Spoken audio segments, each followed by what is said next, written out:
Actually,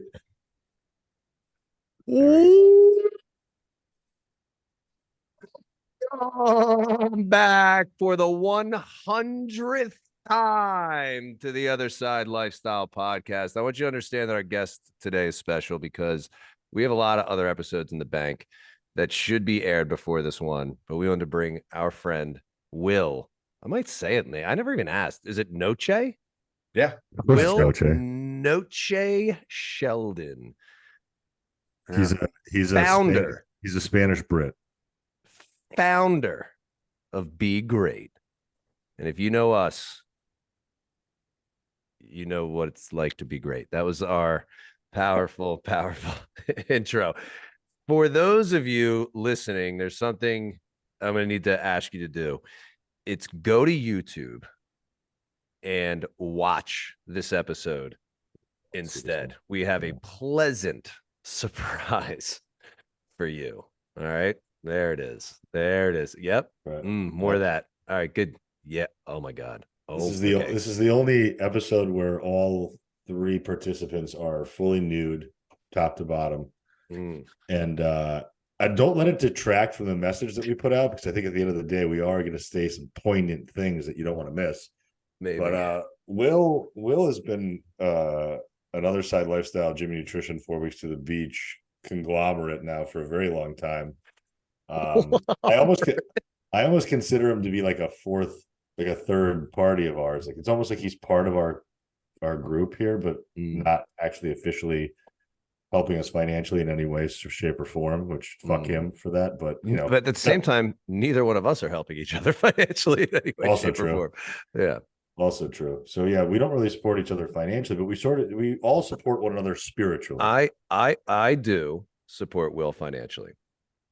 I have purchased Be Great gear for myself, as well as for a friend who is training for a 100-mile race. And I recently, shipping's apparently really fucking slow, ordered his 2 new shirts for myself. Well, now you're making me feel bad. I'm going to go on his website and buy one right now. Then fuck you miss his new merch drop. Well, yeah, and I've gone to your event, Aram, so I support it. Wow. Well, I don't know. Wow.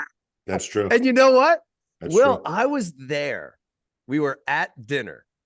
I was there when Aram got up and went to the bathroom. Will gets on his phone and purchases his ticket for Real Coaches Summit 2023. A period of time passed, and Will goes, "Is Aram coming back? Because I just bought a ticket. I want the show." I wanted to see his response to me getting the ticket. Where were and we? Aram never came back to the table. We were all out in Florida. Yeah, we were in Orlando. That was at the we're eating the dinner NCS. Yep. NCS. Yeah. I never came back. Did I go to a strip club? Yeah. No, I think maybe later that night you just went and started hanging out with other people. You went to like a different place. It just disappeared for a handful of hours. That sounds right. I eventually went to bed. You came back at a certain time in the morning. I don't know. And you're like, Me. all right, we're going to a strip club. And I was like, I'm going back to bed. And you're like, fine, see ya. Oh, yeah. Oh, yeah. Yes. Yeah. Thanks for buying the ticket, Will. I appreciate it. Thanks for buying the ticket. And he brought his team with him, man. He had a good time. You haven't bought one for this year, though, you cocksucker. No, not yet. Hey, are you going? Right, here's the deal. You can't force things. So when the time is right, I'm going. I already know I'm going to be there. He supports. Oh God, this is gonna hurt. This is gonna hurt Aram. All right, he supports you so much. You know what I'm gonna say? He's waiting for full price tickets. He's tired of this. He was like, pre-sale? Nah, not good enough for Aram. No, the new $750 price point? No, Black Friday deal, not happening. You let me know when it gets to the real $998 price. Yeah, that's when I'm signing my team up. Yeah, you throw Cyber Monday bullshit at me, I'm gonna fucking walk. But as soon as I get $998, oh man, you're buying 10 tickets. Here I come. You already bought 10 in your mind. You've already okay. Well, I'm just gonna buy an entire box of t-shirts then. Fuck you. How about that? Just ship me a box. Tell me whatever it costs. Maybe we throw a little Be Great symbol on the sleeve of this year's t-shirt. of the Real Coaches Summit t-shirts. Yeah, it's just That might like not be a just bad a idea. little symbol. Nobody will quite know what it is, but it'll make people ask, "What is this?" You know. Yeah, But only if he buys fine. 10 full price tickets for. So for I'm only fine with that. $10,000, you can get on his. That's not you a can get on fair his- deal. I mean, 250 But people will be walking around with Be if- Great signs on All their right, fine. shoulders. If That you worth get 10 grand though. for $10,000, you get the symbol and the website. Do you want to be on the website? No. Like it has the symbol, and then underneath it says like begreat.com. .co. .co. You understand that 10 grand is how much you pay to get like pretty good space in like a Division 1 single A sports arena. It's also how much some people might spend. Neither one of us, for the record, after a few nights in Austin. That's fair. That's fair. Or how Not much you would us. spend to be in a mastermind with people that don't help you with your business. Is there anybody Ooh. specific that you're referring to? Yeah, Yeah. that's what it was. I don't need to. If I start calling all these people out, I'm going to make more enemies than I already have, and I don't feel like having to deal with the backlash of it. You know who you are. Fuck you. Wow, it's very aggressive. We like you as an individual. Will, did you have something you wanted to throw in there? I was just gonna say that, that jab is a nice little segue into how we all connected in a lot of ways, right? Just in the sense of being like-minded for what we actually want to have happen and what we want to see happen. So, you mean having integrity? I will say it's very rare that I remember things in general. That's what happens when your brain has been poisoned by narcotics. No, I'm talking. Due to what you showed us. Due to what you showed us right before we went live. I'm talking about like my childhood, everything. I just don't remember stuff. There's some people like, oh, that song, it reminds me of 8th grade when I was hanging out with Pete Johnson and we went on whatever. Like they just remember. I don't remember much. I clear as day remember the first time I met Will, and I'm walking into the conference or walking out, maybe going to my car or something, and he stops and he's like, yo, I love that shirt. Is that your shirt? And I have like the Shaka symbol on the chest and blah, blah, blah. And while we're sitting there talking, this boy gets on, like, orders a shirt. We're like, oh, I want to get the shirt, whatever. And they get on and order it. And they just had these him and Cameron had very dynamic personalities. And you could tell it was genuine. It was almost like, this is weird. Like it was genuine. And then he continued his elders. We just continued this friendship from there, which is surprising. And the fact that you are younger, how old are you now? 27? Yeah, just turned 27. But to have that kind of personality and outgoing personality and be and talk to and approach, you just don't see that a lot in people anymore of any age, never mind somebody that we'll call on the younger side because I'm almost 20 years older. Yeah, well, that's because he knows that when your business collapses and you have to bring give your clients to somebody, that you'll give it to him. Yeah, he's gonna. He knows that he knows that when I start my OnlyFans page and I stop coaching, I'm going to give all my clients to him as well. So he's about to get another 75 people that he's going to start coaching. So that's 5 will be mine. 770 from you. So enjoy the teat while you can, my young friend. It's all strategy. Yeah, so I had to just go in knowing my assignment, find the guy with the Shaka shirt, and then just fucking win him over. Shaka. All you gotta do is throw up a Shaka, and then it was like, dude, I think this worked. Yeah, he's like, this douchebag's an easy mark. Jimmy, about the birthday situation. 10 days before my birthday, when I turned 27, I was just caught off guard by this video on Instagram of you just strutting on your assault runner there. When I was walking, I was like, oh boy, I don't know if I've ever seen this before. Dude, I was literally, because that was one of those where I was doing that. I was walking and I just started doing that to like wake up. And then I'm like, fuck it, I'll go set up my camera and just videotape what I was just doing. Most people probably wouldn't realize that I was actually just randomly doing that and decided to videotape it. But yeah, that was my way of waking up. I'm like, just gonna walk, get my strut on. So yeah, it's good. Are you gonna tell people why be great? Why be great? Like, just why the name, the ethos of the. I mean, listen, I know what it is, and we've talked about it before. But I think for our listeners, just to give them an insight, you own a company called Be Great. You've been very successful at a very young age to be able to actually have a team of people that already work with you. and notice how I didn't say for you, I said with you, because they are partners in what you do. And it's been very impressive to watch because it's happened in a very nice trajectory, but at a very reasonable trajectory. So just tell people what Be Great is and what your role in it is. Be Great is a fitness and health company, and we focus on one-on-one coaching, similar to you guys, in many aspects, online coaching. And through that, it's also built a community where we can bring like-minded people together to do fun things, to push themselves mentally, physically, and to live by that standard and adopt that standard every day. So, and then with that community, people have wanted to spread the message and rock with the message. And so that led to me being able to do fun things that I like to do personally, which is apparel design and things like that. So, and events, just bringing people together. So it's definitely a full-on company. Tell us about the events and the community aspect of it. So that part is something that I really wanted to grasp, because ever since I was a kid, I've been putting together, clubs and groups of people, and just, gathering the kids in the neighborhood and being like, all right, we're a crew now. We're doing X, Y, or Z. And that's just always been my mentality, that pack mentality.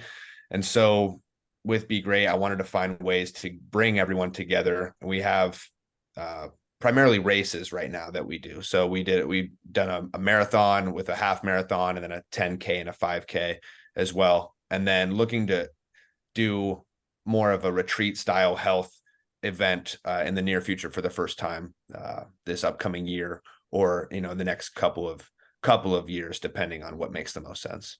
Yeah. I really wish they weren't during the school year on a weekend across the country. It'd be much easier for you to shoot over, because I definitely want to be part of one of these events one of these times. It's just always a tough time of year for me, that early mid-September. So it's so tough for me to be able to get away for just a weekend. I'm looking to make the retreat style event in the summer. Nice. So that's the idea is, I'm looking at around June. I don't know when for sure yet. I have that meeting this week. Late June is always good. Just hinge your entire business model off of what Jimmy's availability is. Obviously, first of all, there's zero reason not to. We've talked about it. Yeah, we've talked about it. And so but the whole idea with bringing people together, though, was for me personally with coaching, working with 10 to 20, 30 people, just in my mind, it doesn't fulfill me enough. I want to make as much impact as I can and just get involved with as many people as possible, but on a true, deep and profound level, not just part of some sale or some marketing thing. It's more so I genuinely believe in this idea of Be Great, and that because I understand what it's like to not think that way. And I think everyone does understand what it's like to just, throw in the towel, fold, and just say, you know what, well, life sucks and it's going to keep sucking. And, that's one way to approach it. And then there's also that entirely opposing approach, which is, how do I maximize my day? How do I maximize my life for me? And that's different for everyone. It doesn't mean that you have to, greatness looks different for every individual. So that's the idea too, is really saying, hey, for you, with your background, with your family, with your lifestyle, with where you live, what's the ultimate for you? What is that dream picture of what's going to make you satisfied at night and you feel really good? And how can we make that happen? A big part of that is with health too. And that's what made me think about it, because if you don't have your health, you don't have anything. You can't think big picture if you haven't taken care of your health. Let me ask you a devil's advocate question. Why not? Obviously you're a young guy, but you work with people of all ages. How is it that somebody with like you, and I'm going to make the off the cuff assumption that as a 27-year-old man, you don't have the same life experience that a 45-year-old man or a 45-year-old woman might have. You don't have the same responsibilities. You don't have I'm just kidding. Obviously. So how is it that you're able to establish trust, credibility, and authority as being a young man in this industry with the people that you're serving? That's a good question. The first step for me is shutting up and listening, making it clear that, hey, it's not about me today. That's not why I'm here. I'm not here to talk about me. I'm here to hear where you're at. I don't try to connect with somebody to tell them that I understand their situation if I don't. There's also that aspect. I'll be very honest with them and say, I can't relate with that, but I can relate with the idea of you wanting to take that situation and make it better. And so, and if we want to talk about my experiences, we can, but I'm here to talk about you today, right? And relating that back to this idea of everyone has their own fight, everyone has their own underdog story. And for me, that's been the most romantic part of life, and living life is recognizing those and seeing those through movies, music, my work, and whatever it may be, and saying, what is that for you? What is your story where you're going to fight back and push that needle forward and say, I'm not going to give in today. I want to go maximize this. I want to go in, or, and it could be anything. It could be fixing your relationship with your partner. It could be fixing your relationship with your kid. It could be overcoming cancer, whatever it may be. It's like, what are we going to, like, there's something that needs its ass kicked. So what are you going to go, like, what are you going to go kick? Right. Like, that's what I want to approach it. And then usually, I guess on the same token, there's a lot of people that don't vibe with my message or my energy or who I am. And so I really don't tend to have conversations with those people because they don't reach out, or if we do talk, it's abundantly clear that we're not on the same page yet. That happens all the time. When I first started Be Great, so many people around were, talking smack about it or had things to say. And I'm like, that's fine. But I believe in this. So I'm going to keep going. Well, I think it's hard, man, because one of the biggest things that when you're starting out in the coaching business, or you're starting out in the human servitude business, which is what we all are, we're humans, we're servants to other people. There's this shotgun approach of like, I just have to get as many people into my ecosystem so I can start earning some money, so I can start becoming somebody in this field and actually being able to earn a living to do this. But what happens when you try to serve people that don't fit with the way that you do things, or that you don't fit with the way that they are because of their limiting beliefs or their circumstances, you actually are doing them more harm than good. And I think it's really, really exceptional that you're mature enough to realize that you can't and shouldn't serve just anybody. And that you have to be very clear with your expectations of what you're able to provide, but also what their responsibility in that relationship is going to be. Yeah, I think the key thing that he said at the beginning, and I think that both of us think the same thing, or at least push the same thing, of like, what's great for you? Everybody's got to figure out what they actually want and what is your version of great. And you'll see a lot of things out there, 75 hard, just because it comes to my mind, or somebody like, even like a Garrett White, who I like his message. If you don't know who he is, I like his message overall and all this, but this is what we're, as a community, this is what we're all doing together, exactly the same thing, So I like what you're saying, where, hey, we have these community events where we can all get together and we can do this thing together, this one event together. But in terms of life, we're all going to be pursuing different things. And where can I meet you where you're at? And like you just said, it's like, I sit there and listen. This is about you.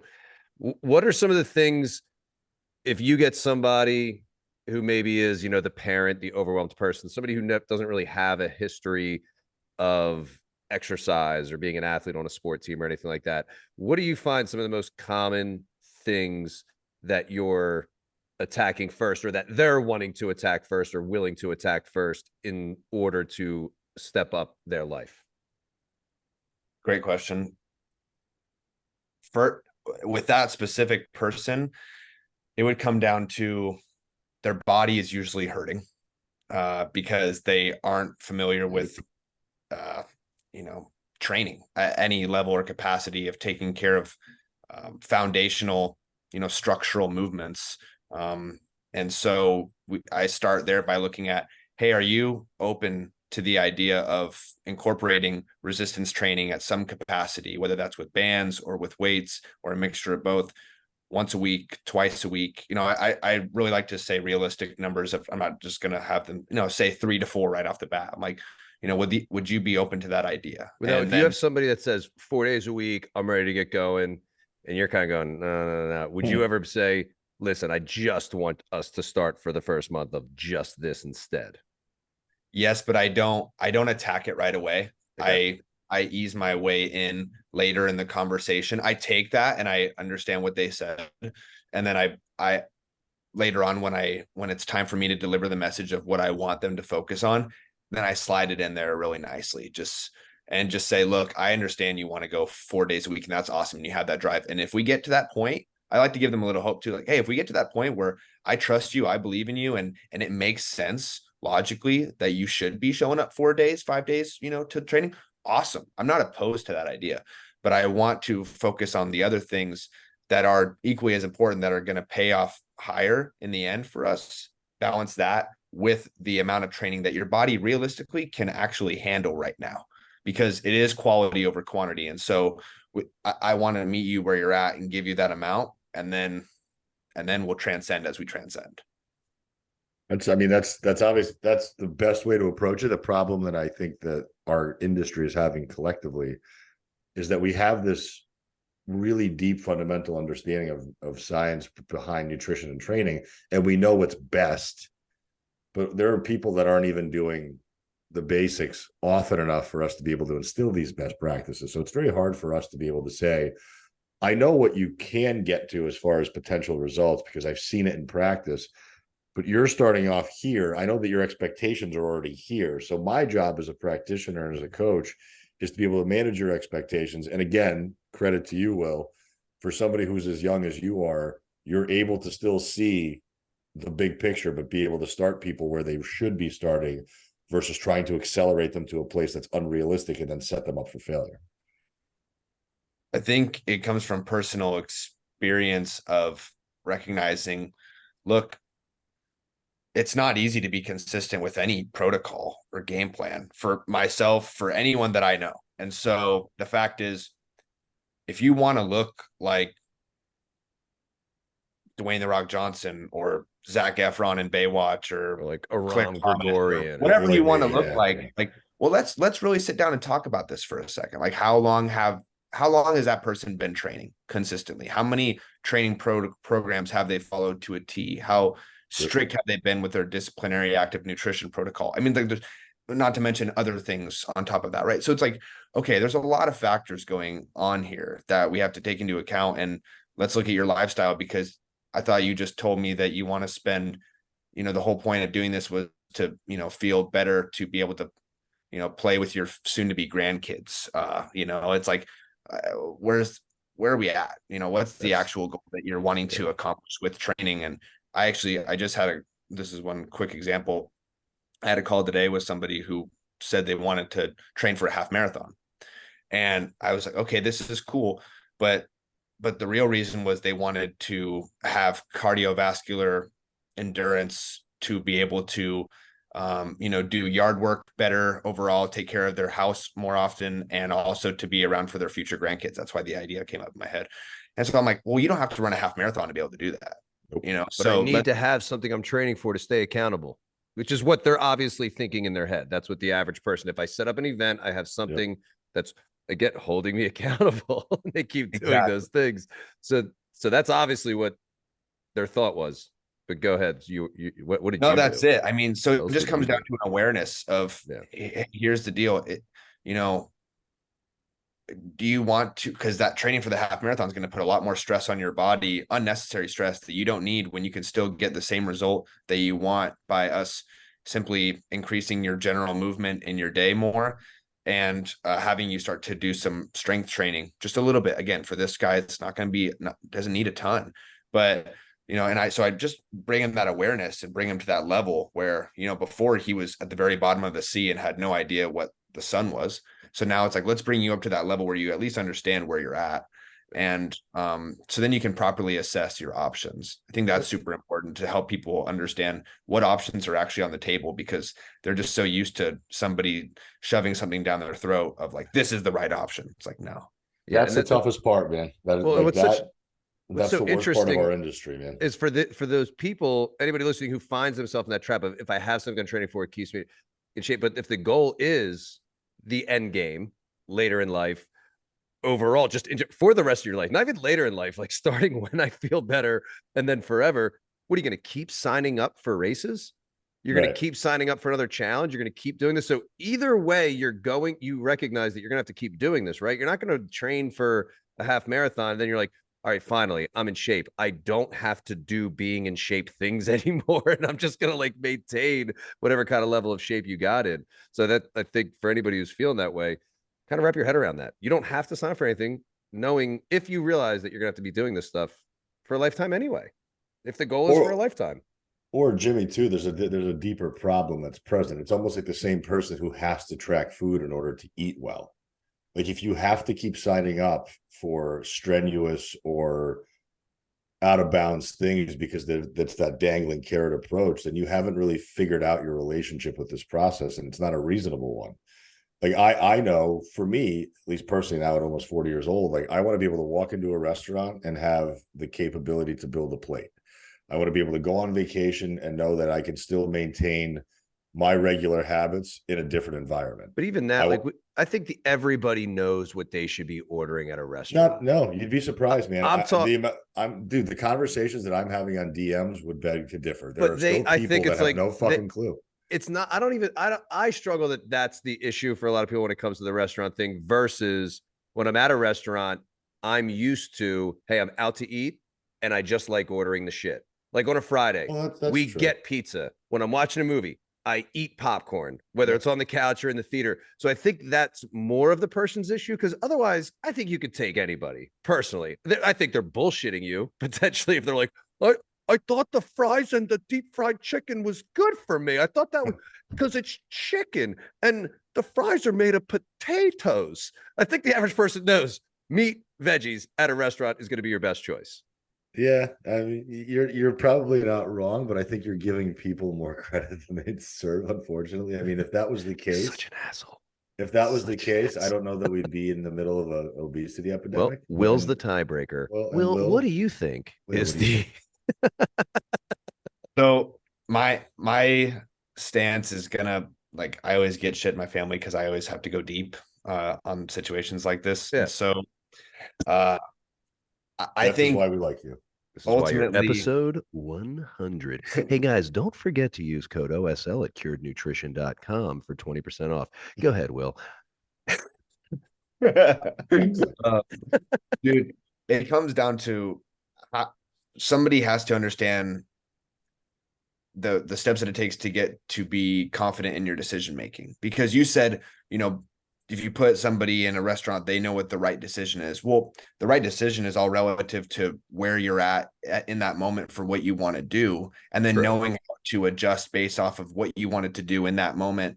That's even, I have to be careful saying that, because it's not that you just always act based upon how you feel in the moment. I guess to clarify, the right decision would be in terms of what's the healthiest thing to get at that meal. Yes, some meals it's like, no, I'm not out to get the healthiest meal, and which is what you're alluding to, of like, my intention tonight is to get this deep fried chicken with the fries. I'm getting dessert, like fuck it, But the people who go into it with that intention purposely aren't the ones feeling guilty afterwards. It's the people that are going out to eat and they're feeling guilty, and then they start saying, I just don't know what the best thing to get is. So the person trying to be quote unquote healthy, saying the phrase best, that would be where I was coming from with saying, to get the meat and the veggies, that would be. I agree with that. But you do bring up a good point. I don't want to negate that. It's a good point. What is your intention going into that meal? Should be a question people ask. Yeah. And I would go as far to say that that person is not going to understand, even though you're right. If you were to put right and wrong in front of them, are they going to make the right decision 9 times out of 10, based off of, a multiple choice test? Yeah, they probably are. But the situation is they're not in a mental state where they've committed to want to make decisions towards their health yet, because they haven't identified themselves as somebody who prioritizes their health yet. They just haven't made the decision that they are that person. That's a huge wake-up call for people to recognize, at what capacity is your new identity going to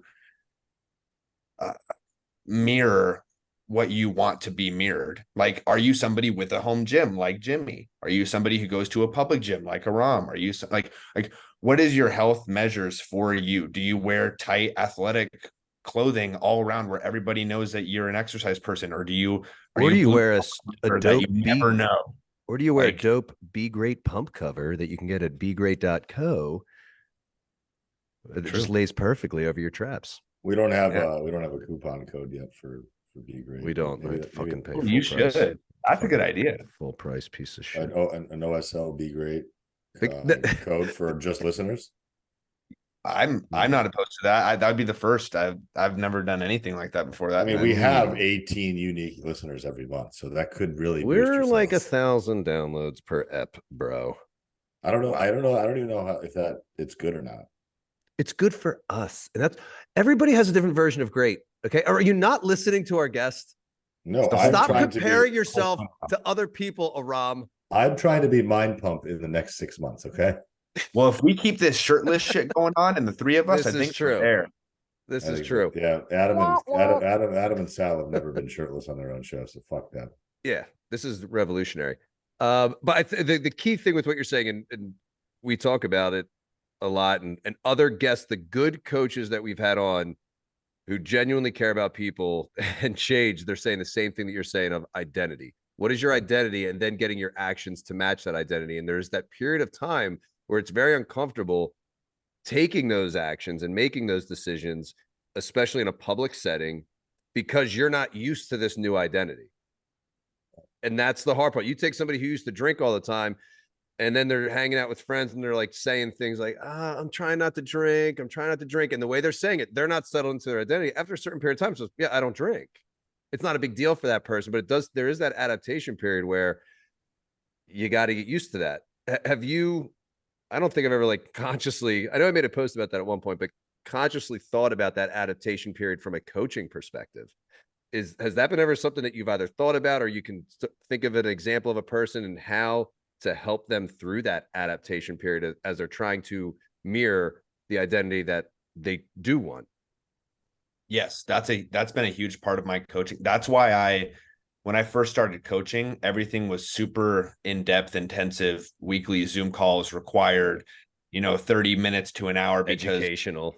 But yeah, because a lot of it was identity, and because and to be fair, at that time, everyone I was working with was so, I should say, most people I was working with were so lost that they really were looking at, who am I? And what do I represent? What's my brand book? And that's what I was marketing too. I'm like, hey, because I was also in the process of figuring that out for myself. Who the fuck am I? Yeah, former athlete. Now you're not on the field. Yeah, it's a big identity shift.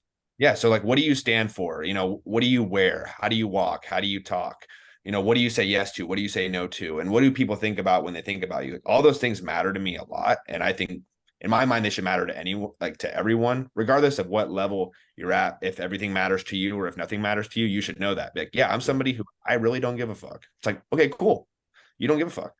So it's important to know who you are, so that way you can shout it from the rooftop, or you can be silent about it. But at least if you're questioned about what you stand for, you have something to say. And so that was a huge part of my coaching, and it still is. I mean, that's why I take that pretty serious. So what are some of the things that you'll do with somebody, say early on, trying to help with that identity shift, that people that are listening who might be in the middle of that struggle can maybe start to do on their own, or at least think about? Well, first off, it comes down to looking at how do the people that are currently around you see you. And there's one practice that you can do that I've had a lot of people do, where you ask the people around you, like the top 5 people that you're around, whether that's family or friends, and it can be unanimous, but you can just ask them, do you guys mind telling me, like how you see me in your eyes? Like what do I represent in your mind? What am I about? What are my pros and cons? And just get vulnerable and open up to them. And so that way you get feedback from the top people in your life about things you need to work on, things that they love about you. And when you read through those, like I've done that with my family, and, we did it anonymous, even though I could tell it's like, oh, this is my mom writing about me. Right. But, sweetie, you're the best. So it's like, yeah, they all said that, Jimmy, but yeah. So but it's, they all called you sweetie. Good. You can do it. You can do a Google sheet, or you can do it however you want to do it, but you get some honest feedback. Yeah. Literally send a Google form to people. Yeah. How do you view me, man? And like, honestly, and that was something I was going to ask you guys today, because, this is something I try to do, as much as whenever it's keeping me up at night of like, man, am I doing the right thing? Am I flowing with becoming that person I want to be? And, you know, I was going to even ask you the guys that later, just be like, you know, cause you guys have been following me for a little while now, and we've been, you know, good friends for a while, and you've seen like my evolution. So I'm curious, cause I'm learning from you guys. Like Aram was joking earlier, but he said like, I respect my elders. Right. And I do, like, you guys are fucking the real deal in my eyes. And I look up to you so much. And so it's a matter of saying, you know, in your eyes, what are you seeing from me? And like, who am I in your eyes? Because then I can take that honest feedback and be like, oh, Jimmy said that I'm that in his eyes. I actually don't want to be that. It could even be something really cool, right? Yeah. Like it could be something awesome that a lot of people are like, that I love that about Will. But if I don't love that about Will, then something's wrong. Right. And so, and I do that same thing with my clients where, hey, somebody, like, I actually had that breakthrough with a client who was incredibly funny. Like, dude, he was so fucking funny. I love this, like, hilarious. He hated the fact that that was his only identity. Main identity was everybody was like, dude, you're funny. And he was really struggling with that. So I had to get to this point where I made him realize, like, you're more than just that, for sure. Right. And maybe hopefully we'll get to this point where you actually embrace that again and you enjoy the fact that you're funny. But that was really, you know, tearing away at him. Right. So we had to look at that and figure things out. So it really comes down to, even just because the world says something about you is really good doesn't mean that you're going to love it either. So we want to be real with that. That's a good point. And I think it's tough sometimes because holding that mirror up and seeing yourself in the light, the way that other people see it, doesn't necessarily mean that you're going to be thrilled with what you see. And it doesn't mean that you're going to want to be perceived as that way. It's almost like, you know, I think that we've seen a couple of those memes come around about like the comedians that have died in movies, like Robin Williams and all these other guys that died kind of early on in their life that they shouldn't have passed. But they use certain characteristics to mask other characteristics. They use humor because they're depressed, or they use fitness because they have a poor relationship with food, or they are hyper well quality eaters because their body dysmorphia is so bad. So I think that you bring up an excellent point. Now, the counterpoint to that would be, and asking you how you develop that type of a skill set, because these are soft skills, and because these are not something like, there's really no certifications for this stuff outside of like actually getting a psychology degree, or maybe now they're, you know, with like Casey Joe, and like they are coming out with like the healthy mindset certification course. So there are ways to educate yourself in the soft skills of coaching. And again, you being the young man that you are, you're leaps and bounds ahead of a lot of the other coaches that I see on Instagram who are talking about the soft skills, but they have no idea how to put them into practice, and they have no idea how to systematize them. So have you created any type of an actual tangible, measurable system for some of these soft skills so your clients can actually go out and practice these things and evaluate themselves on how they're doing? So personally, I would say my systems are still internal. It's not like something that I have polished to publish and have for free, you know, for people to download or anything like that. But it works for you and it's working for your clients. Clearly. And it seems like it might be potentially like individual. We're going to do this or this, where some people, they have like, this is what we're doing. Like, this is our first thing to creating identity, our second thing to creating identity, our third task or chore challenge to creating identity. It might be a little bit more individual and you're following your instinct. Is that what you're saying? I mean, and you know, my whole philosophy is keep it simple.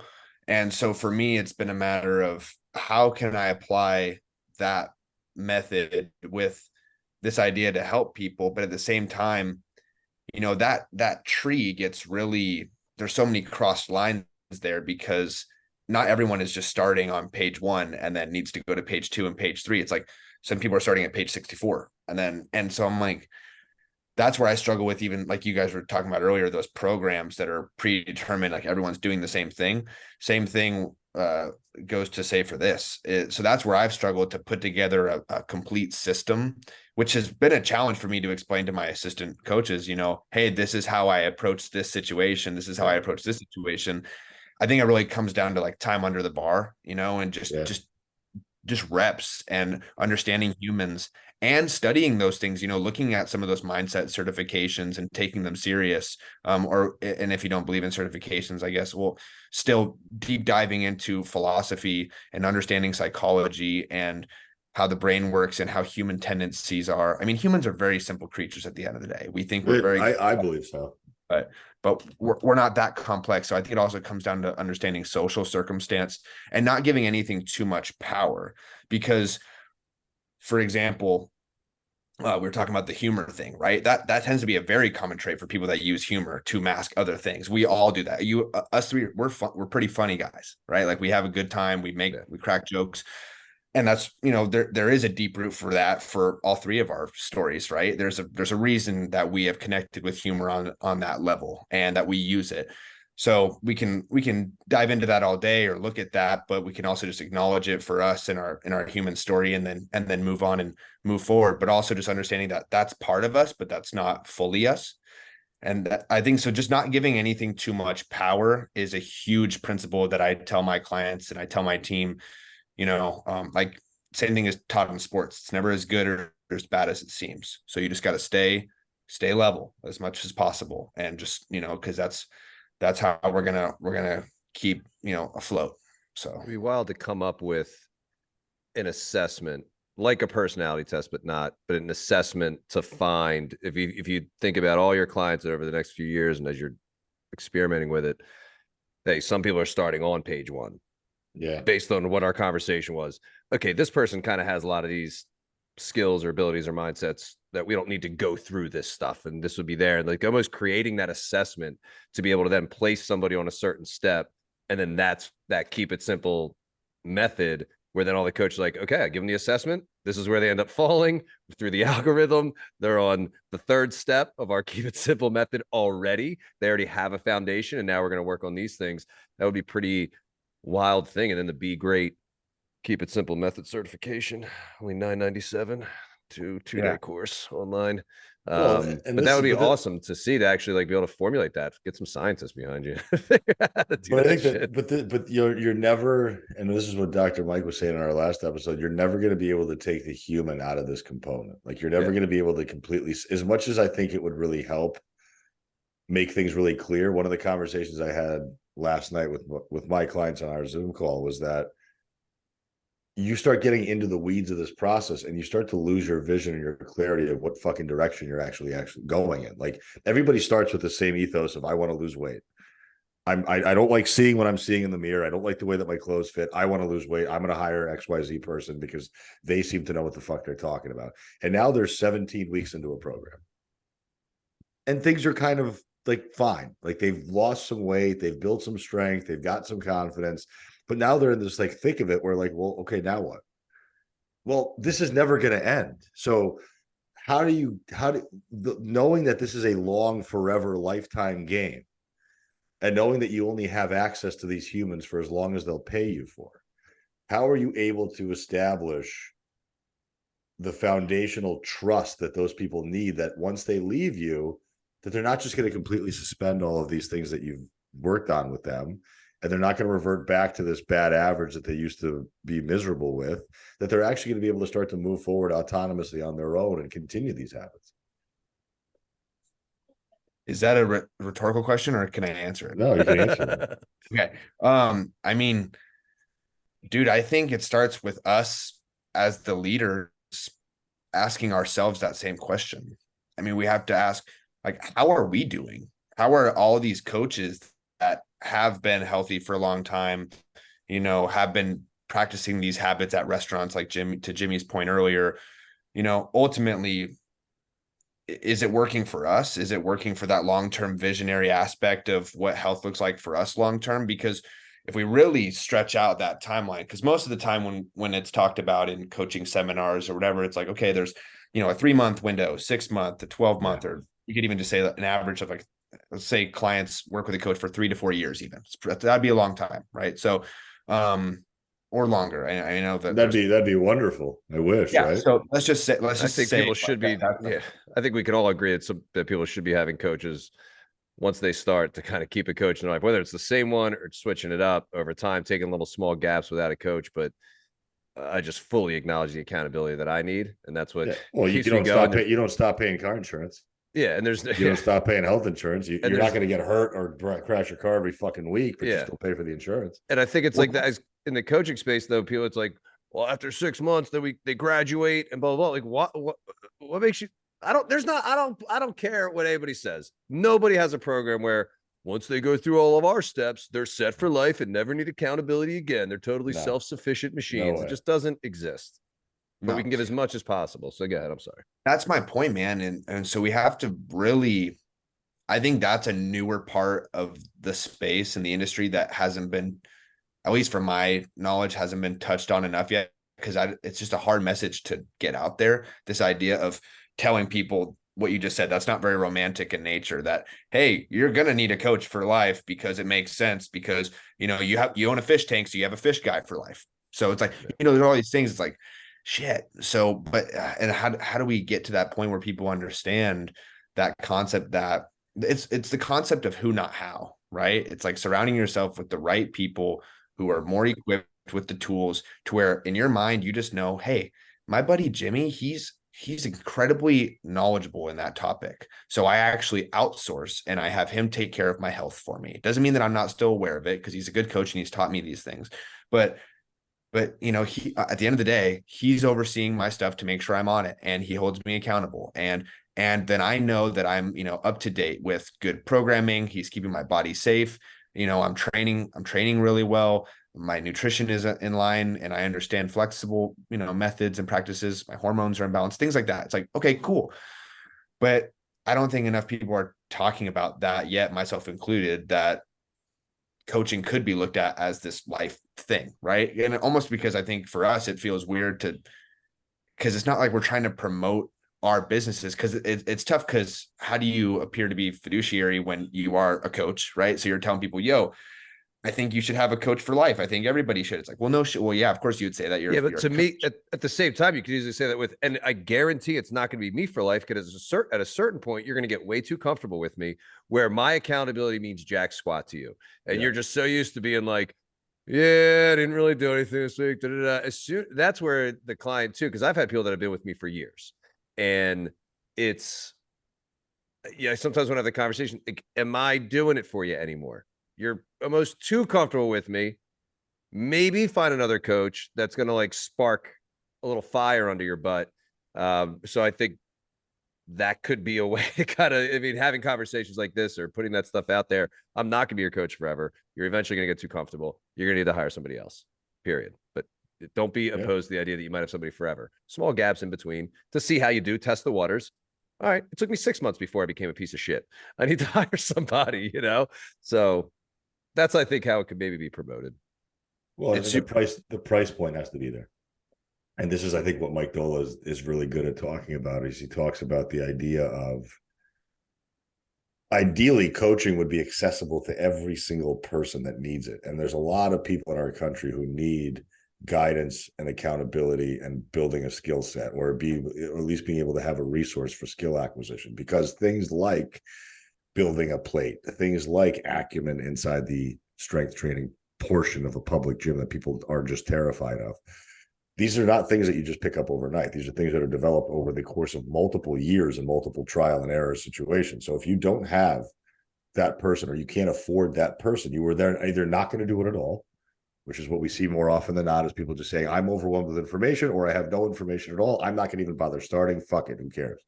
Or you have the other part, which is they dive in and they invest all of their energy and all of their resources into this thing. It doesn't happen fast enough for them, and then they pull back. So we have to find this common middle ground, which is, how inexpensive can I offer accountability and knowledge? And then how long will that person be able to stay in an ecosystem for it to be able to be supported for as long as they would need? Because at some point, maybe they do realize, hey, coaching is fucking really working for me. I'm paying $100 a month. I get to check in with this person once a month. That's fine for me. I know I can't afford any more than that. I know that their time is valuable.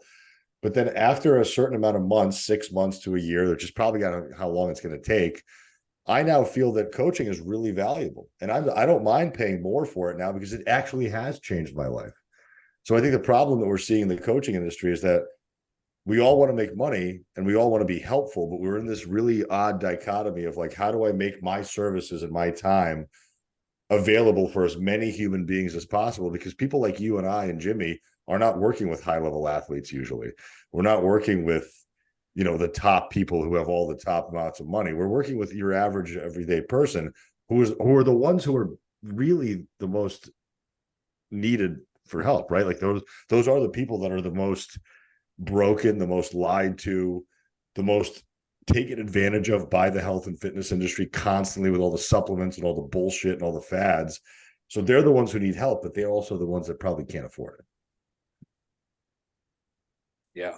No, I mean, this is huge. And how do we get to this point? It's also hard to measure because, there's going to be those clients that can stick with, Jimmy or Aram or me for 2, 3, 5, 10 years, and it does keep working and they don't have to switch to different coaches. And so it's a measure of, at what point are we just collecting to collect? At what point are we just, letting the client get too many get out of jail free cards and not actually pushing them because we're just showing up to work and not actually talk about that for a second, because I think that's a really important point that you just made. I think a lot of times everybody, both the coach and the client, get complacent in the relationship, right? They're almost become friends, which is fine. I think we really should become closely tied to our clients because we do know a lot about their lives. But is there a detriment to that? There's a big detriment to that. Yes. And when you start to realize that there is a measure of success for your business as a coach, and it doesn't have to be how many clients you serve or how much money you're making, but it has to be continuing to really bring up the most important topic of the call, which is, why did they come to you in the first place? And then what is the goal that you guys have both identified to be the most important part of the conversation? Because ultimately, and there is space, if someone's mourning a loss, if somebody's going through illness, if there's situations going on where we need to, let off the gas a little bit, sure. Of course. Somebody tore their Achilles tendon.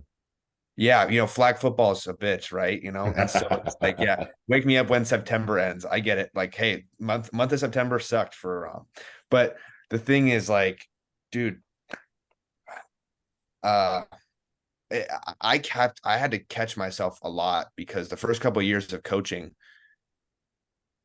I noticed that I was sitting around saying, like, well, if the client doesn't bring it up, I'm not going to bring it up. I'm just going to keep doing this. And then I realized, like, oh, this isn't good. Like, somebody has to be the leader here. I'm just not used to being the one actually being the leader and taking charge and bringing up the elephant in the room. And so as a coach, it's important to say, wait a second, are we on task? What are we doing here? And like, hey, I love you, but we're not here to just be friends at the same time. What about the person who's like, I'm just not in a place right now, but I know without you, I'd be much worse. But I'm not in a place right now for whatever reason, stepping it up. Like, because that's kind of that in between where, listen, you really, it's a tough thing. Cause I have a few people who have dealt with where they're in that spot where they're going through a lot of stuff. They're not making quote unquote progress towards their goals, but they haven't completely fallen off.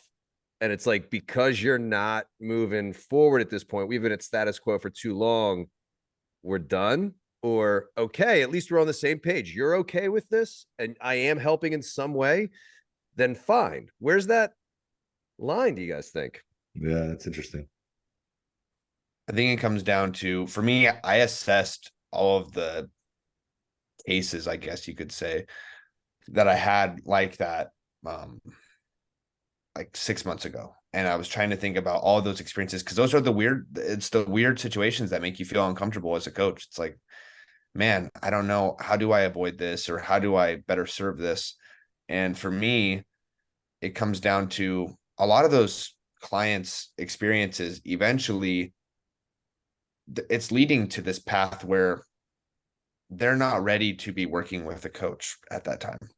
Yeah. Just because they simply don't, they're not ready to show up. It doesn't matter how much they've committed financially or what they've told you their goal was. It's just, you can only do so much to help people have these aha moments. And then it might just be time where they need to take a break. They need to take a step back. And eventually, the good thing is, like, you have that goodwill built up with them because you do love them and you care about them. And so when it does come to be time, maybe they will come back, right? So for me, what I do with those situations is I usually let that, contract go for what it may be, unless it's like a really long contract and they're, we need to really talk about it and just say like, hey, can I think we need to talk about this. But if the contract is like, ending soon, then, not letting them continue on for reasons of just saying, look, I'm looking out for your best interest. I think that it's time for you to take a break, and reassess where you're at. And eventually, and then I just say, my door's always open to just even talk about situations, right? Like I actually had a call this morning with an old client that I haven't worked with for 2 years. And they called me, it's actually a couple, and they were asking me, what I think they should do next for their steps. So I just shared with them a couple ideas, my coaching being the last idea I threw out them, right? I'm like, and I'm always here if you want to work with me and do my coaching, but here's the steps I would have you take, right? So as long as we just care about them the most, I think, there's only so much we can do. I don't think there's a perfect process. Well, because like you said, people have to be willing to change. And I'm always going to teeter-totter on this idea of readiness, because I was actually like trying to create a reel today. I was trying to like speak into the camera and talk about what the idea of readiness and how readiness is kind of a bullshit concept. But in reality, it's not a bullshit concept, because let's say, for example, if you pay a coach month to month, which is like what I do. I mean, most of my coaching is month to month. Okay, like when my client is gone for a week out of 4 weeks, it's not like they're getting a refund for that 1 week. Or conversely, if I'm gone for a week, it's not like I'm stop charging them for the week that I'm gone and I'm not answering it's not never going to be that I'm not answering their messages. Same thing. I just started working with a new coach, 3 weeks ago, week and a half in. Then I go away for Thanksgiving. Yeah. And then I get sick. I worked out for a week and a half. I haven't worked out for a week and a half. That's my first 3 weeks. Right. But that's life. And that's what, so I think when people are evaluating whether or not they need this help or they want to pay for the help, again, bring it back to that insurance policy idea. You have to pay car insurance. Well, because it's legally mandated, which, by the way, health coaching should fucking be legally mandated too. Yeah, right. But you're going to pay for your car insurance no matter whether you crash it on a weekly basis or not. You're going to pay for your health insurance for the same exact reason. So what you're doing is you're keeping us on retainer to be that sounding board for you for when you're because usually when you're having a good week or a good stretch, like you probably don't really hear from any of your clients. Like they're probably like, hey, Will, having a great week or whatever. Or like their check-in just looks like fucking just streamlined and it's fantastic. And you're like, great, one less person I have to worry about this week. But normally, if they're having a shit week is really when they need to be leaning into the coaching process. But that's a hard thing to do because a lot of people, even though they're paying us for help, they have a tough time using us as the first line of defense, right? Especially some of the moms that we work with, because moms tend to be, well, I have to just keep pushing through to keep taking care of everybody else. I'm going to be last. Whereas we really need to be able to facilitate that safe space for all of our clients to be able to say, if I'm having a bad day, or if I'm having a stretch of bad days, or if I know I'm going to have a crazy week, this is the first person that I want to put all of my energy into, because I know that they're going to provide a solution to my overwhelm and my anxiety. Yeah. When you stopped, I was like, wait, did I miss the question? Or you were just saying? No, I think with that, in order to be on top of that situation is, first off, not setting yourself up with a roster that you can't manage. So if you have too many people where you can't even remember their names, or you're not able to genuinely think about them and care about the fact that, man, you know what, I think Susan might really need me to just send her a message tonight and just check in. Like, if you can't have those feelings of empathy for your people, then something's wrong in your business, I think. And so, I mean, I experienced that. I started coaching high school football this year, and it was a matter of, initially there's a lot of kids' names to learn and all this stuff. And I was like, how am I going to do it? But then eventually, you get into the swing of things and you understand it, and then you learn about them and their story and who they are. And then you realize, okay, I can manage this, right? This isn't too many kids. But if there was like 100 kids, 200 kids, like that'd be way too much. I can't think about them, and I don't feel comfortable to manage that roster and go in and check in on them, like that's too much. So for coaches who have that problem where they they do have a big microphone and they have hundreds of people wanting to work with them. That's not me, but for the people that do, I mean, it's important to be careful and say, how many people can I actually manage and how many people can I care for in my heart to give them that attention? And again, not to say that it has to become your whole world, your whole life. It doesn't. But for me, that's when I've felt my best, is when I know that I can give those people who I do know are struggling to reach out to me, where I can reach out to them instead and be like, hey, I was just, I just want to make sure you're good this week. Is there anything I can do more? Because you're right, man. Like, when you think about your roster, some of them, you can just go through your list and be like, I know they're good today. Like, right. Maybe you just talked to them earlier that week. You're like, they're fine. Or they just interacted with your story on Instagram. Like, oh, they're fine. Like probably, I shouldn't say they are, because, you don't know, but odds are they're fine. But there's other people that you just have that feeling, I guess. I don't know. For me, I just have that feeling where I'm like, they're not doing all right, know? Yeah. Yeah. They've been distant, things like that.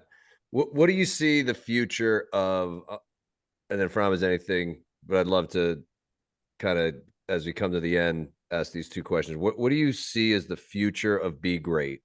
What's like the big, because I know you're a dreamer, you're a visionary, you're a planner. I mean, just freaking me texting him to set this up. He's like, I'm actually on a Zoom call right now with my media consultant, friend Lalo, and and they're like, on a Zoom call. By the way, he loves you guys, and yeah, he's great, and he's got his December calendar up. I'm like, this dude is on point. I gotta open up the thing, like, what do I have tomorrow? Son has a haircut. That's like it on the calendar. I mean, I love that, and that's something that I'm not good at, and I love that about you. So I want to know what the if you have big vision, small vision, where you see the direction of Be Great go, and I absolutely see the apparel line and that kind of stuff becoming a thing. And then what do you see is, I'd like to say, the future of good coaching, because the future of coaching could, God knows what it could be. What's the future? I just died. The future of good coaching. So to start with Be Great,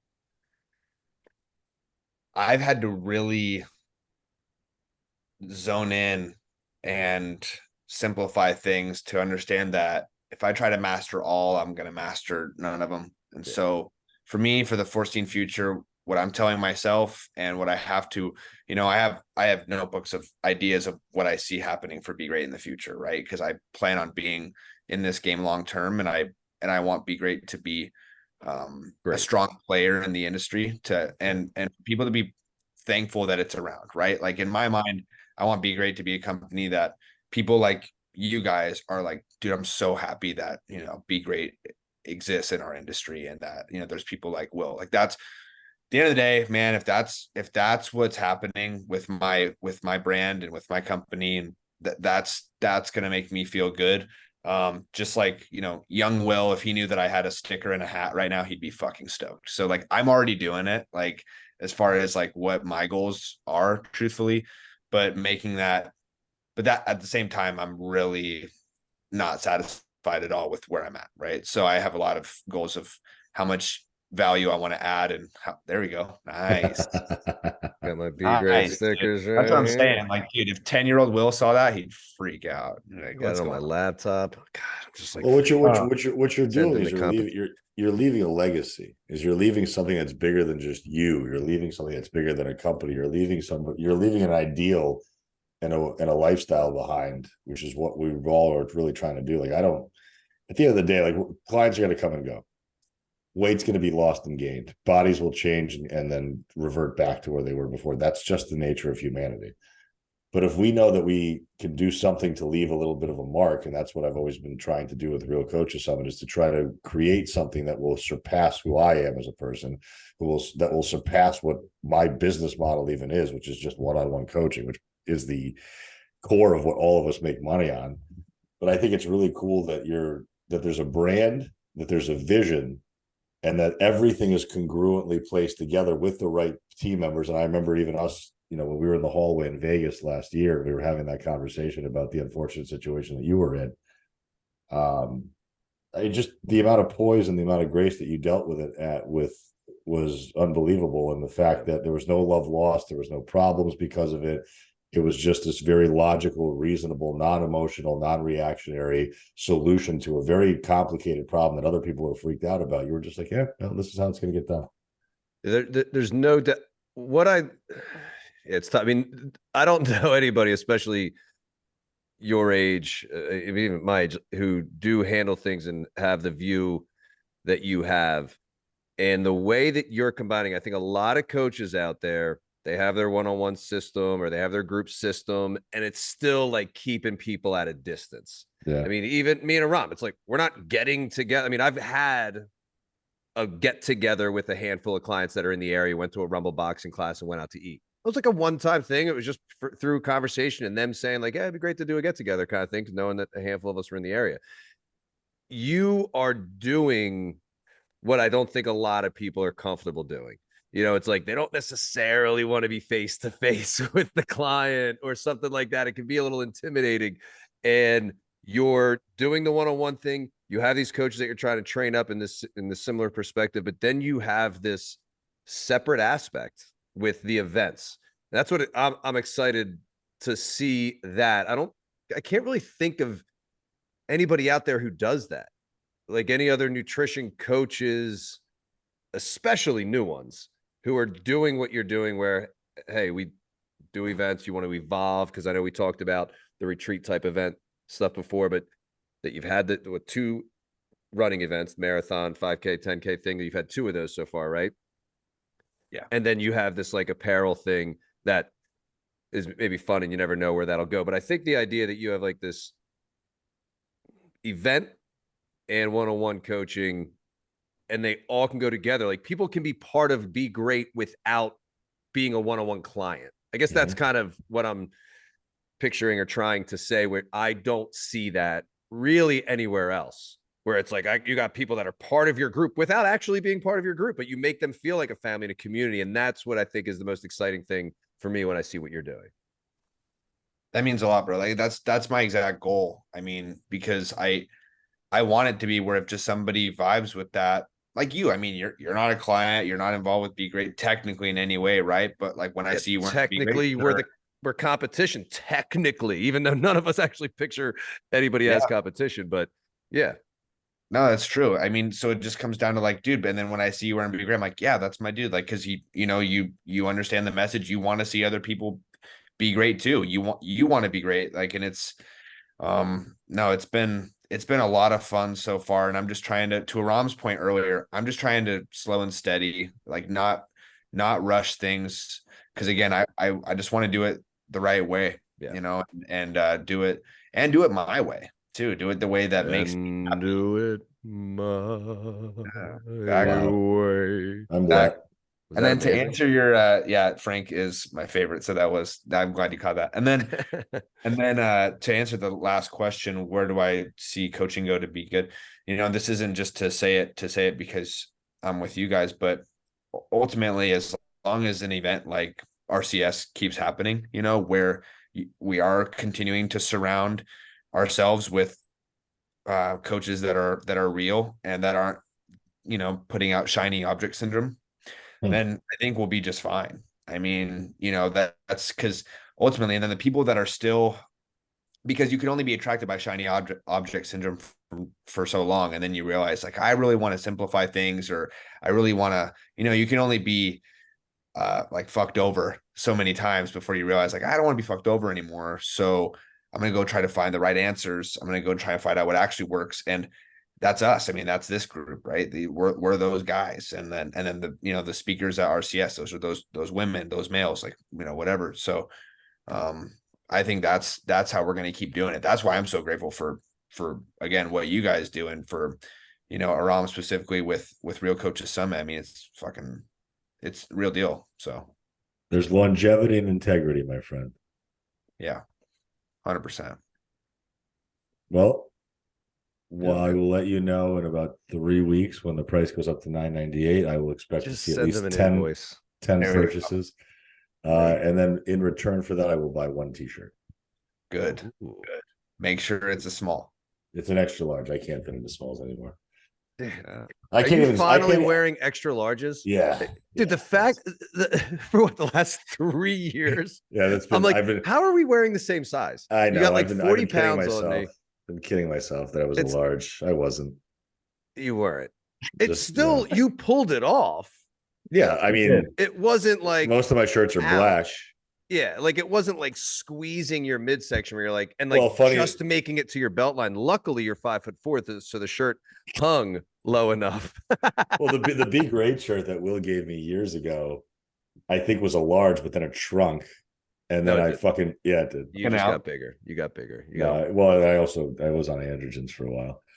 So it got to a point where I was wearing it and it was like it was uncomfortably tight. And every time I wore that shirt to the gym, there would always be at least one or two people be like, "Oh, where'd you get that shirt? Where'd you get that shirt?" And I immediately was like, "Will." Remember the first time I wore a Be Great shirt? I think it was maybe not the first time. It was one of the first times. I feel like was I with you? It might have been at that bowling alley that we all went to. Oh yeah. And some lady was like, "I love that shirt." Mhm. Like that was just that's so great. And that's what's nice about it too. It's not like a lot of these like weightlifting shirts or whatever, they're just kind of douchey. It's like, I'm great. You know what I mean? Like above the rest, like whatever it is, like whatever their message is, but Be Great is the message to the reader Yeah, it's Be Great. to aspire to something. Well, it's interesting because there's two companies. There's companies that are lone wolf, and then there's Yeah. companies that are like wolf pack. Wolfpack. Yeah. And that's where like I'm really happy. Like what I like about Be Great is it's kind of both in a way, Yeah. because it's like yeah, you're telling someone to be great, which like that's you to you. Like, Yeah. hey, dude, that's on you to make that decision. But then it's like, hey, just so you know, though, like there's other people that are about that too, right? Yeah. So that's the wolf pack idea. But then it's like at the end of the day, you know, that's a conversation between you and you. You could say you want to be great all day long, but are you actually doing it, right? So it's like whenever I hear the lone wolf and wolf pack, am I the only one you're instantly thinking of The Hangover? Please. Yes. Yeah. Anytime, just one man wolf pack. Looking for strippers and cocaine. Now the wolf pack has grown to 4. Like that's that whole speech. Running around about Vegas that. looking for strippers and cocaine. They're up on the roof doing the shot of you. You roofied us? Can we- Yeah. I Can wanted we, us to can have a good we, time. can we Yeah. reenact that in Vegas in March? Can we reenact that? We'll go on the rooftop of the Virgin. We'll do that exact scene. We'll have Yeah, then somebody. we're gonna lock Laylo- your ass up on the roof. We'll have Laylo film the entire thing while we take shots of Rumplemans. that is a good idea. We're gonna reenact the whole movie and lock you on the roof. All right. We got to get a baby. Yeah, we have to get a baby. I'm sure there will be somebody with one. We'll find a obnoxiously. baby. There will be one attendee that will bring their stupid kid with them. Yeah. Yeah, I found a baby before. Yeah. Yeah, it's not as hard as you think. Like that was actually the Done. easiest. Give me the easiest part of the video. They're everywhere. Yeah, There's so many everywhere. babies. Listen, man, we appreciate you coming on. We're excited to have you for our 100th episode. And if you haven't watched, if you listened to it, now you got to go watch it so you can see us all shirtless. This has never been done before. It's unprecedented. It's where a 3 solo wolf pack of wolves journey. Listen, everybody, be great. Follow Will if you don't. You should be at this point. We're excited for his future, for the future coaching, and just grateful to know you, brother. Thank you guys. Yeah, I love you. It's been an honor. So thanks for having me. And as Thanks for coming on, always, bye-bye.